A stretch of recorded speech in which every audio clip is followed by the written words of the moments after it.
Ajoyib, men qishloq aholisi klonining yangilangan versiyasini yaratdim. U haqiqiysidan farq qilmaydi. Xo'sh, endi uni faollashtirish vaqti keldi. Ha, ajoyib, u menga qarayapti va ko'zlari endi ko'k emas va shuning uchun hech kim meni 13-qishloqdagi qilgan ishimni hech kim bilib qolmaydi. Qani, nimadir aytchi? Hammaga salom yaratuvchi. Ha, u robot kabi gapiryapti, lekin bu yaxshi. Eng muhimi shundaki, uni ovozi xirillagan va ko'k ko'zlari yo'q. 13-qishloqdagi almashtiruvni hech kim sezmaydi. Xo'p, endi qara, bugungi vazifang o'zingni mer bo'lib ko'rsatish. Men soxta mer bo'lishim kerak. Ha, xuddi shunday. Ushbu tojni oling. Men uni 13-qishloqning meridan birga bir qilib ko'chirganman. Ha, aytgancha og'zingni biroz chiroyliroq qil. Men merman, 13-qishloqning meriman. Ha, ajoyib, seni haqiqatdan 13-qishloqning meridan deyarli farqlab bo'lmaydi. Xo'p, mayli, qara, seni asosiy maqsading kompot. Kompot bu mashhur Minecraft o'yinchisi va YouTuber. Ha, hammasi to'g'ri. Men bugun haqiqiy kompotga aylanaman va siz bugun menga bu ishda yordam berasiz. Sening vazifang unga yomon vazifalar berish, xuddi 13-raqamli qishloqning hokimi kabi. Va keyin barcha qishloq aholisi uni qishloqdan haydab chiqarishga qaror qilishadi va qishloq vayron qilinadi, xuddi men xohlagandek. Men sizning rejangizni eshitdim. Men uni amalga oshiraman. Ey, robot kabi harakat qilmaslikka harakat qil. Men buni ilgari ko'rganman, bu videoni ham ko'rganman. Yangilik yo'q, biroz zerikarli. Va hammaga salom bolalar. Mening ismim Kompot. Mening yangi videomga xush kelibsiz. Kimdir meni ko'rgani keldi. Eshiting, men doim kamerani yoqishim kerak, chunki menga doim tashrif buyurishadi. Xo'sh, kim ekan? Salom hokim. Ha, men hokimman, 13-raqamli qishloqning haqiqiy hokimi. Kompot, sizga bir vazifam bor. Albatta, barcha vazifani bajaraman. O'zim ham juda zerikib o'tirgandim. Sen meni uyimni chiroyli qilib ko'k va och ko'k rangga bo'yashing kerak. Bular mening eng sevimli ranglarim. Nima? Och ko'k va ko'k rangga butun uynimi? Albatta Kompot, butun uyni. Siz nima istadingiz? Bu merning buyrug'i va bu muhokama qilinmaydi. Xo'sh, bir daqiqa kuting. Keling sizning uyingizga qarab ko'raylik. Qanday qilib bu qishlog'imizning umumiy hisobidan ajralib turadi? Tasavvur qiling, barcha uylar tosh taxtalardan qurilgan va sizning uyingiz ko'k rangda bo'ladi. Bu g'alati. Hey, hokim, qayerga bordingiz? Bolalar, u biron joyga g'oyib bo'ldi. Ha, mayli, kelib qolar. Xo'p, bu merning buyrug'i bo'lgani uchun keling, uni bajaraylik. Bu g'alati. Nima uchun u uyini ko'k rangga bo'yashimni xohladi? Nima deysizlar? Xo'sh, ehtimol u chiroyli bo'lib chiqar, qani ko'ramiz. Soxta hokim, men seni bekorga o'ylab topmadim. Sen ajoyibsan. Sen shunday ajoyib topshiriqni o'ylab topding. Endi u bu uyni mening ranglarimga qayta bo'yaydi va haqiqiy mer kelganida u so'raydi: "Nima qilding, Kompot? Mening qishlog'imdan chiqib ket." Hammasi siz xohlagandek yaratuvchi. Ha, bo'ldi. Endi biz shunchaki yashirinishimiz kerak. U bu uyni deyarli bo'yashni tugatdi. Voy, u bunimcha tez. Oho, men uni juda tez tugatdim. Eshiting, balki men rassom bo'lib ishga kirishim kerakdir. Kompot, mening uyimni nima qilding? Men sizning uyingizni bo'yadim. Hokim, bu sizga nima uchun kerak edi? Kompot, nima demoqchisan? Menga bu kerak edi? Xo'sh, to'g'ri ma'noda men sizning uyingizni bo'yadim. Eshiting, bu yerda bo'yoqlar bor. Bu allaqachon qurigan. Ha, ajoyib, lekin men bu stollarni bo'yashim kerakmi, yo'qmi bilmayman. Kompot, sen aqldan ozdingmi? Nimalar qilib qo'yding? Nimalar qilding, Kompot? Voy, men biron narsani chalkashtirib yubordimmi? Men toshni ko'kka bo'yashim kerak edi va taxtalarni och ko'k rangga bo'yashim kerak edi. Hozir men senga ko'rsataman taxtalarni ko'kka va toshlarni och ko'kka bo'yashingni. Qani hammasini tezda yu. Hokim, men sizning buyruqlaringizni bajardim. Sizning buyruqlaringizni qanday buyruqlar, Kompot? Men sizga hech qanday buyruqlar bermadim. Hokim, sizni tushunmayapman. Xotirangizda qandaydir muammo bormi bilmadim. Eshigimni taqillatingiz, Kompot, uyimni ko'k va ko'k rangga bo'ya dedingiz. Kompot, sening aqling joyidami? Aytchi menga, nega men uyimni soxta Kompot ranglariga bo'yashim kerak? Ha, endi esladim. Bu ranglar rostdan ham soxta Kompotning ranglari. Rostdan ham nima unaqa dedingiz? Men sizga hech narsa demadim. Tezda hammasini yuvib tashlang. Tezda. Nega hokim, men bo'yab yurdim. Endi esa menga yuvishimni aytyapsizmi? Yo'q, keling hammasini o'zingiz yuvib tashlang. Men tushunmadim. Uni nega qishloqdan haydab chiqarmadi? Uni haydab chiqarish kerak edi. Soxta hokim. Kechirasiz yaratuvchi, uni qishloqdan haydab chiqarish uchun yaxshiroq yo'l o'ylab topaman va qishloq vayron bo'ladi. Ha, davom et. Voy, u bu yerga kelyapti. Bu hokim aqldan ozgan. Avval u menga vazifa beradi, keyin esa hokim, bu yerda nima qilyapsiz? Kompot, men senga aytgan so'zlarimdan va qilgan ishlarimdan uzr so'rayman. Hokim, bugun siz qandaydir g'alatsiz. Ha, Kompot, men sizga qishloqda yangi zamonaviy uylar qurishni rejalashtirayotganimni va eski katta uylarni, shu jumladan mening uyimni ham buzib tashlash kerakligini aytishni unutibman. Nimalar deyapsiz? Uylarni buzib tashlaysizmi? Unda nega sizning uyingizni bo'yab qo'ydim? Kechirasan Kompot, men biroz chalkashib qoldim. Men kafolat beraman. Sen bu katta uylarni buzishing kerak, chunki men yangi zamonaviy uylar qurishni rejalashtirmoqdaman. Shunday qilib ishga kirishing mumkin. Nega uylarni buzish kerak? Aholi biladimi? Albatta Kompot, ularning barchasi bunga ruxsat berishni. Bilasanmi, men shahar hokimiman, men bularni o'zimdan o'zim qilmas edim. Xo'sh, tinglang, men bizning qishlog'imizda yangi zamonaviy uylarning paydo bo'lishini to'liq qo'llab-quvvatlayman, chunki bu uylar katta va juda eski. Bu nima? Bu bomba bu uylarni vayron qilish uchun ishlatish kerak. Hokim, ishonchingiz komilmi? Balki ularni bolta bilan buzarman. Yo'q Kompot, faqat bomba bilan, bu hokim buyrug'i. Xo'p, mayli, bu hokim buyrug'i bo'lsa, xo'p, mayli. Unda qaysi uydan boshlayman? Kompot, birinchi bo'lib qo'shningizning uyidan boshlang. Xo'p, mayli bolalar, biroz g'alati tuyuldi. Boshqa birovning uyiga kirib, u yerga dinamit qo'yib, uni yoqish, yug'ur, endi u portlamoqchi.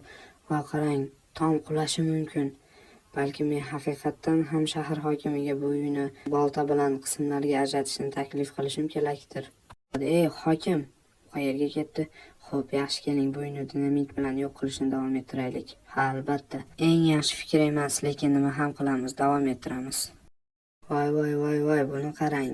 Kompotga qanday vazifa berding? Yo'q, mayli, bundan keyin u albatta qishloqdan haydaladi va men uni o'rnini egallayman va qishloqni qayta quraman. Keyin men bu yerda qahramondek hisoblanaman. Xo'p, mayli, men uni qo'limdan kelgancha vayron qildim. Kompot, nima qilding? Men uyimni nima qilding? Nima qilding? Men uyni bomba bilan portlatdim. Sen hali ham buni yashirmayapsan. Ey qishloqdosh, agar sen men bilan jang qilsang, men seni shahar hokimiga aytaman. Men seni o'zim hokimga aytaman. Qara nima qilganingni.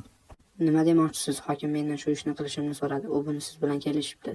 Sen nima jinning bo'ldingmi? Kompot, men qanday qilib hokimdan o'z uyimni buzishini so'rayman? Kompot, aqldan ozdingmi? Ha, u mendan shunday qilishimni so'radi. Nima uchun? Bu yerda mantiq nima? Xo'sh, hokim menga bu yerda yangi zamonaviy uylar qurishini aytdi. Nima, Kompot, qanday bema'nilik? Ey qishloqdosh, men shunchaki aytilgan ishni qildim. Endi men borib hokimning uyini buzib tashlayman. Kompot, to'xta, men senga bunday qilishga ruxsat bermayman. Ey qishloqdosh, sen meni bezovta qilyapsan. Shahar hokimi menga bunday qilishni aytdi. Men buni bajarmoqchiman. Yoqamiz. Qishloqdosh, qoch, hozir. Yordam, men yonyapman. Juda go'zal, judayam go'zal. Portlashini qara buni. Men tushunmadim. Men nimalarni eshityapman? Bu nima, Kompot? Nima, menga baqiryapsizlarmi? Men sizning uyingizni buzib tashlayapman. Kompot, sen kimdan so'rab bunday qilyapsan? Nima uchun? Siz buni mendan iltimos qildingiz-ku. Endi siz menga baqiryapsiz. Kompot, uyni buzishni so'rash uchun qanday odam bo'lish kerak? Lekin siz aytdingizki, ko'proq zamonaviy uylarni qurishni rejalashtirayotganingizni va biz bularni hammasini dinamit bilan yo'q qilishimiz kerakligini aytdingiz. Men hech qachon bunday demayman, Kompot, hech qachon. To'xtang, men hozir hech narsani tushunmayapman. Hokim, siz bugun qandaydir g'alati harakat qilyapsiz. Siz menga aqldan ozdiradigan vazifalar beryapsiz. Men seni bugun ikkinchi marotaba ko'ryapman va sen bu yerda qishloqda ikkinchi marotaba biron narsa qilyapsan. Bolalar, men hech narsani tushunmayapman. Bugun aholi va shahar hokimi bilan nima noto'g'ri? Kompot, aslida sen bilan bugun nima noto'g'ri? Men yaxshiman. Aholi u sizlarga ham g'alati topshiriqlar berdimi? Aholi, nega jimsizlar? Nega gapirmayapsizlar? Bo'ldi Kompot, men bundan juda charchadim. Sen bugun o'zingni juda yomon tutding. Birinchi uyimni bo'yading, keyin esa portlatding. Shuning uchun biz qaror qabul qildik va seni qishloqdan haydab chiqaramiz. Nima? To'xta, men bu qarorga qo'shilmayman. Shunday qilib siz menga bir nechta aqldan ozgan vazifalar berasiz va keyin siz qishloqdan keting deysiz. Ha, qishloqdan ket dedim. Aks holda men xavfsizlik xizmatiga qo'ng'iroq qilaman va ular seni bu yerdan haydab yuborishadi dedim. Ha, iltimos xavotir olmang. Men bu aqldan ozgan qishloqdan o'zim ketaman, chunki bu yerdagi hokim aqldan ozgan. Sen meni haqorat qilyapsan. Xo'p, endi men senga ombordan narsalaringni beraman va bo'ldi, ket, yo'qol bu yerdan. Ha, men ham borib uyimdagi hamma narsani yig'ishtiraman. Men bu hokimni ko'rishni istamayman. Nima uchun bu hokimda bunday ajoyib aqldan ozgan narsalar sodir bo'ladi? Salom Kompot. Kechir meni, iltimos. Hokim, bugun sizga nima bo'lyapti? Menga nima uchun baqirayotganingizni tushunmayapman. Bo'ldi, uzr Kompot, men bugun juda o'zimni g'alati his qilyapman. Uzr. Qishloqda qolishni xohlaysanmi? Ha, albatta, faqat menga boshqa ahmoqona vazifalar bermasangiz. Yo'q Kompot, men faqat bir narsani so'rayman. U ham bo'lsa quduqni tozalash. Uni sen biroz bilmasdan portlatib yubording. Bu nima? Bir chelak zaharli suv? Yo'q, Kompot, men noto'g'ri tushunma. Bu shunchaki quduq tozalagich. Bu xavfsiz, shunchaki quduqqa qo'y uni. Bo'ldi. Hokim, rostini aytsam meni qo'rqityapsiz. Bir qara uyni buzib tashla deysiz, bir qarasa uyni bo'ya deysiz. Endi esa mana bu zaharli suvni quduqqa quyishimni aytyapsiz. Kompot, meni yaxshilab eshit. Men senga va'da beraman. Men senga hech qachon boshqa baqirmayman va so'kmayman. Quduqni tozalaganing uchun esa men senga bonus beraman. Kechir, iltimos, shunchaki quduqni tozala va qishloqda qol. Men hatto bilmayman, bolalar, u bugun biroz g'alati va u o'zi aytgan so'zlariga o'zi qarshi chiqadi.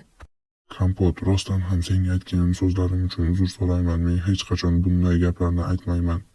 Xo'sh, uzr so'raganingiz uchun xo'p, mayli, ketdik. Nima, uni shu quduqqa qo'yishim kerakmi? Ha, Kompot, hammasi to'g'ri. Ketdik, senga ko'rsataman qayerga qo'yish kerakligini. Qara, shu yerga, shu suvga quyasan. Ha, bo'ldi, tushundim. Xo'p, mayli, hozir qo'yib beraman. Xo'p, bo'ldi Kompot, mana narsalaringni ol va ketishing mumkin. To'xta, Kompot, bu kim? Nega u menga bunchalik o'xshaydi? Voy, xato. U meni ko'rishi kerak emas edi, ko'rib qoldi. Hey, sen kimsan? Nega sen menga o'xshab gapiryapsan? Ey bolalar, buni qaranglar, ikkita mer va ular mutlaqo bir xil, mana mer va mana mer. Bu yerda nimalar bo'lyapti? Men haqiqiy merman, Kompot, bu soxta. Nima? Kompot, unga quloq solma, u soxta, men haqiqiy hokimman. Qani endi jim bo'ling, hamma to'xtasin, tez. Va bu yerda nimalar bo'lyapti? Nega sizlar ikkingiz men bir narsani tushuna boshlagandekman? Xo'sh, Kompot, nimani tushunyapsiz? Ha, Kompot, nimani tushunyapsiz? Sizlardan biringiz haqiqiy hokim emassizlar. Bugun menga bunday vazifalarni bergan. Masalan, uyni qayta bo'yash, qishloqni vayron qilish va boshqa hokim. Haqiqiy mer, shunchaki savol, kim? Kompot, aslida haqiqiy hokim menman. U soxta. Yo'q, Kompot, unga quloq solma. U bugun kun bo'yi senga baqirdi. U soxta hokim. Tushunmayapman, qaysi biringiz bu yerda soxtasiz? Albatta u Kompot, albatta u. Yo'q, Kompot, bu men emas, bu u. Men hatto bilmayman ham bolalar, nima deb o'ylaysizlar? Izohlarda yozing, garchi bir soniya kuting, bir daqiqa. Demak, juda zo'r. Voy, qaranglar bolalar, qaranglar. Ha, axir bu soxta mer edi. Qaranglar bolalar, bunga to'kuryapti. Ha, bu soxta hokim ekan, u robot ekan. Ha, Kompot, u haqiqatdan ham robot edi. Xo'sh, ko'rdingmi, u suvdan zarar ko'rayotgan edi. Sen soxta hokimni yo'q qilding. Ha, shunday, lekin u bu yerda qanday paydo bo'ldi? To'xta, Kompot, bir soniya. Uyimni soxta Kompot ranglariga bo'yash, soxta hokim. Bir soniya, Kompot, nima deb o'ylaysan? Men o'ylaymanki, aftidan bu soxta hokim bu yerga soxta Kompot tomonidan yuborilgan. U qayerda? Aftidan u allaqachon bu yerdan qochib ketgan. Kechirasan, Kompot, senga baqirganim uchun men seni bu vaqt davomida soxta hokim tomonidan aldanayotganingni bilmagan edim. Hammasi joyida. Asosiysi, men bugun uni vayron qildim. Bolalar, uzr so'rayman. Men kimning uylarini vayron qilgan bo'lsam, men albatta hammasini tiklayman. Voy, Kompot, qanday burilish? Bizning qishlog'imizga soxta Kompot tomonidan yuborilgan soxta hokim kabi odamni topadi deb o'ylamagan edim. U har doim yangi narsa o'ylab topyapti va ishonchim komilki, u qaytib keladi. Bu juda shoshilinch. Men buni adminga xabar qilishim kerak. U biron narsa qilishi kerak. Hamer, buni xabar qilishni unutmang, chunki u hatto merning ham nusxasi ko'chirilayotgan darajaga yetdi. Men hatto keyin nima sodir bo'lishini tasavvur qilishga ham qo'rqaman. Bu soxta Kompot yana nimalarni o'ylab topadi? Bilmadim aholi, lekin siz va men ehtiyotkorroq bo'lishimiz kerak. Xo'sh bolalar, tasavvur qiling, bugun bizning qishlog'imizga soxta hokim keldi va uylarni vayron qilish haqida menga aytgan hamma narsa, quduqni zaharlash bu haqiqiy emas edi. Hokim bu soxta edi. Xo'sh soxta Kompot, agar sen ushbu videoni ko'rayotgan bo'lsang, men senga albatta murojaat qilaman. Xo'sh bolalar, men sizlar bilan xayrlashaman. Kanalimga like bosishni va obuna bo'lishni unutmang. Barchaga omad tilayman. Barchaga rahmat. Xayr bolalar.